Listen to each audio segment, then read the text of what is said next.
Bismillah, alhamdulillah, wa salatu wa salam ala rasulullah, assalamu alaikum wa rahmatullahi wa barakatuh. The next segment on this course is regarding the types of vaginal bleeding of a woman.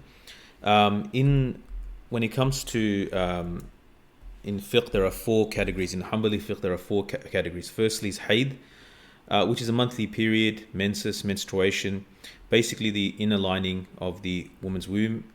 It sheds itself, and that results in the period.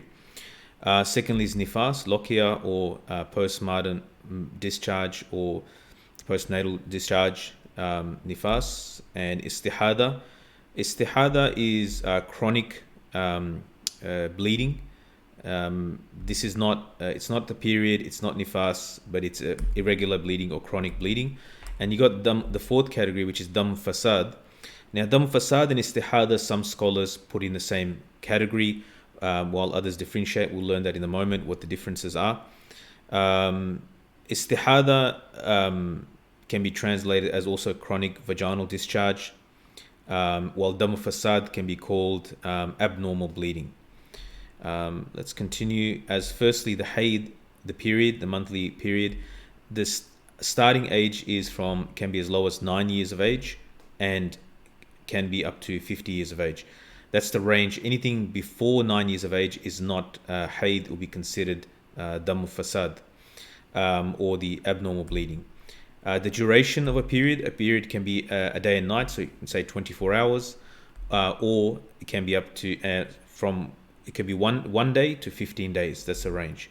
Anything less than that or more than that is not haid, it's not a period. Mostly it's 6 or 7 days. On average, it's 6 or 7 days. What are the related rulings to haid, to the monthly period? Salat is omitted, meaning salat is not qada'an and ada'an, meaning that ada'an, that it doesn't have to be done in its time, neither does it have to be made up later on.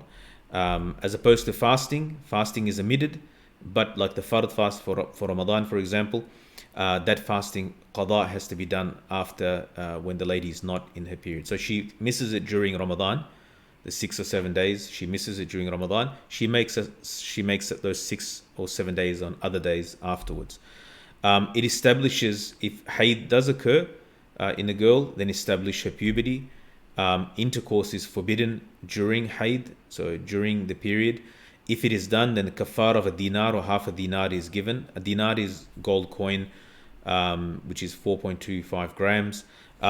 It works out to be, in today's terms, this is as of the middle of 2022, 250 Australian dollars, or 250 US dollars, or 360 Australian dollars.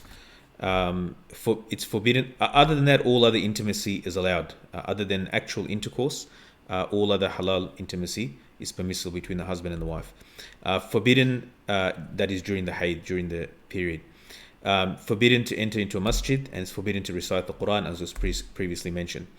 Tohar is when she's not in her period. So she's in a haid or tohar. So when she's not in the 6 or 7 days, the remainder of the month is called tohar. It's a minimum of 13 days and a maximum of no limit, meaning that it can be months, could be months long, and that is possible. Mostly on average, it's the rest of the month. So Islamically, the month is about 29-30 days. Usually, if it's 6 or 7 days period, then it will be the remainder of the month to complete the month approximately. Not exactly, but it can be approximately a month.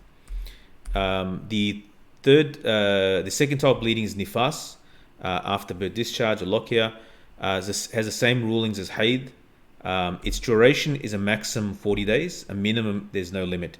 Like give the birth and the bleeding can stop. She'll start praying immediately. Dam Fasaad, which was the referred to as the abnormal bleeding. This is the bleeding that occurs by a pregnant woman. It's a bleeding for that, as mentioned previously, for the girl that is less than 9 years old, and it's a bleeding less than a day and a night. Less than a day and a night. This is not a haid, so this is considered Dam Fasaad, or considered the abnormal bleeding. So the last one is Istahada, where a lady experiences bleeding along with the period. That's a differentiation between Mustahada and Dam Fasaad. Dam Fasaad is by itself, while Istihada, which the Mustahada, the ladies call Mustahada experience Istihada, will be attached to the period. So part of the bleeding is a period and part of it is Istihada.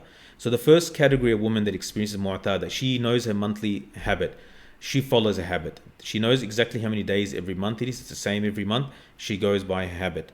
A mumayyiza is a lady that can discern. She doesn't have a habit. 1 month might be 6 days, one might be 5, one might be 7, but she can differentiate. She can look at a pad or cloth, and from that she can tell by looking into it that the color, okay, this is a period, or she looks at it and says, okay, for example, it's bright red. Okay, this is a istihada. It's a chronic bleeding. It's not the monthly menses or period. And she will act according to her discernment, her judgment, how able to discern between which one is which. So, for example, if she sees like 8, she'll see she has like, let's say 12 days of bleeding, but she noticed in 5 days she can tell and it looks different, and the other she knows that one is period, one is not, and the other is not. The third category is a lady. She's neither of two. She doesn't have a habit, nor she can discern. She will follow the dominant haid, which is mentioned previously, was 6 or 7 days, and that's what she will. That will be her routine. Now, the hukum of this is the same as a person suffering from chronic urine drops or chronic passing wind, where they can't hold their wudu, which they'll break their wudu all the time. They're from either urine drops coming out, or then in that condition, they will make wudu at the beginning of each salat time. If they've broken the wudu, they'll make their wudu at the beginning of each salat time and pray in that condition.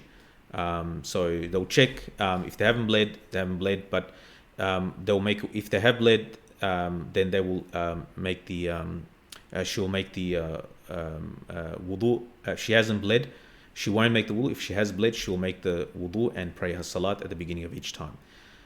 I hope that's clear, inshallah. Assalamu alaikum wa rahmatullahi wa barakatuh.